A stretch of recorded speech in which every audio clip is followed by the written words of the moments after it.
My name is David Turnbull and I'm here at the Unbuilt conference from Atopia Research. Atopia Research is an organisation which Jane Harrison and I established in Princeton, New Jersey in the United States. It's a non-profit and our work focuses on the interrelationship of informatics and ecology. For the conference, I'm presenting a project that we are currently working on very hard, which is called Pitch Africa. We've been pushing this project for about 4 years, but just in the last few weeks we received a major grant from the Annenberg Foundation. So now we're able to build a pilot study to test all of the technology and then ultimately implement part of the project in Africa in 2010. We've yet to decide on a site, but we're building a pilot study in Princeton to test all the fabrication details, and then another scale element in Los Angeles. Now, you may be wondering what this project is. It is a project which is about water. And you may think that a project about water isn't really a key issue in relation to the theme of the conference, and specifically of the panel that I'm on, which is politics and space, the space of democracy. But for many people in Africa, water is one of those key and fundamental issues that drives the way that space is organised. We're responding to an issue, which is that women and children often have to walk 40 kilometres a day to get water, and when they get the water it's often contaminated. When they're walking, it means the children are not in school. There are also all sorts of issues to do with HIV/AIDS, malaria and other infectious diseases, many of which have water or contaminated water as a source. Health education is a big issue for us, and so what we have been doing is building up a project which has many scales. So the project is about water, or rather it starts with water. And in Africa, we have been looking at a number of sites actually.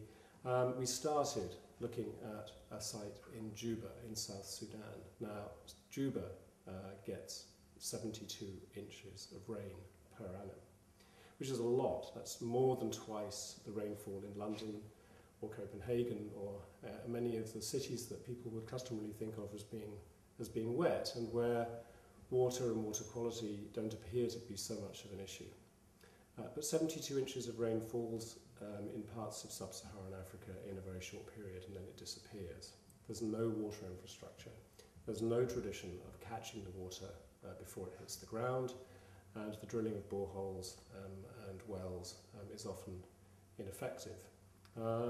So what we've been doing is thinking about how you make a place where people get water, and that place, like a well, is a place where people meet.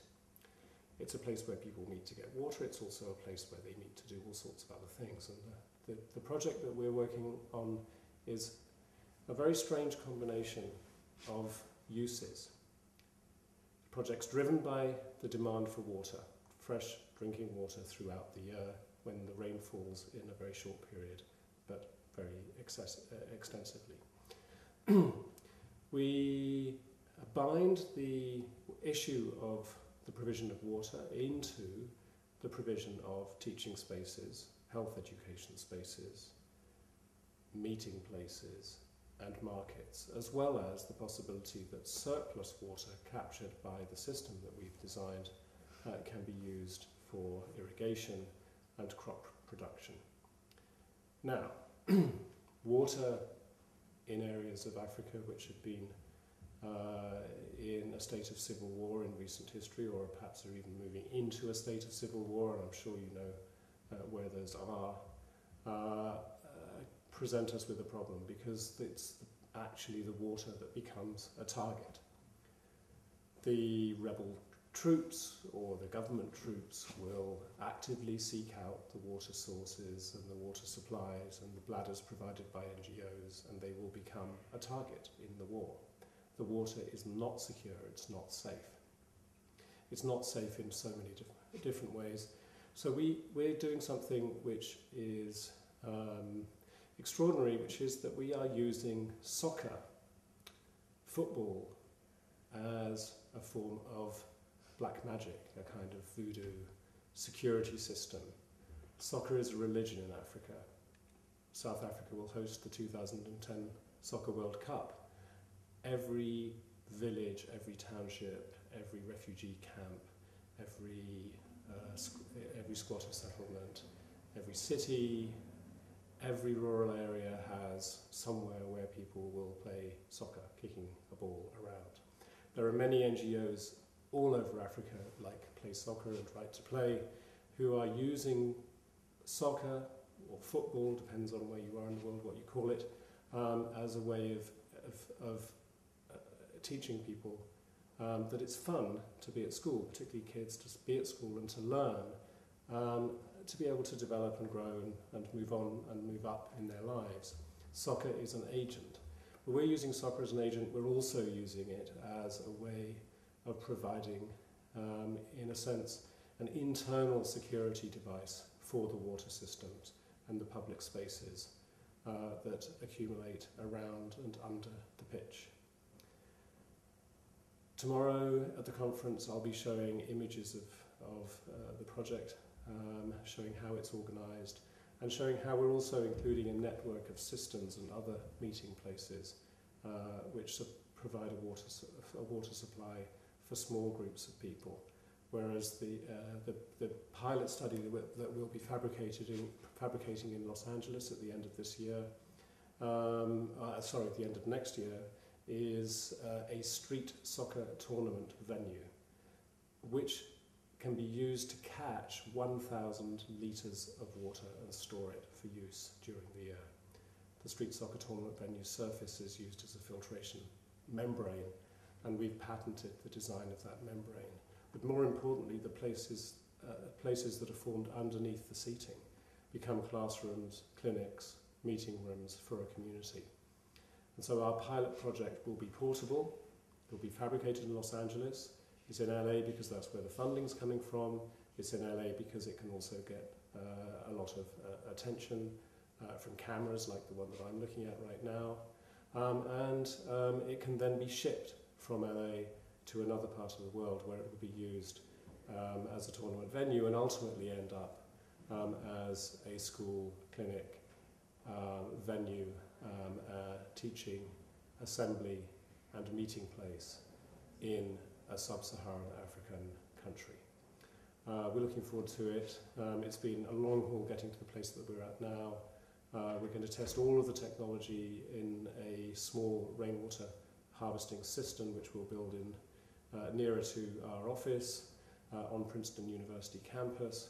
And then once we feel that we're comfortable with all the jointing techniques and the filtration techniques, and that we believe that you really can catch the amount of water that we want to catch and store it and prevent it from becoming even, in a sense, more dangerous than the water that's in the ground. We want to make sure that the filters work properly and that people will be able to cook, wash and drink the water that's captured by this system.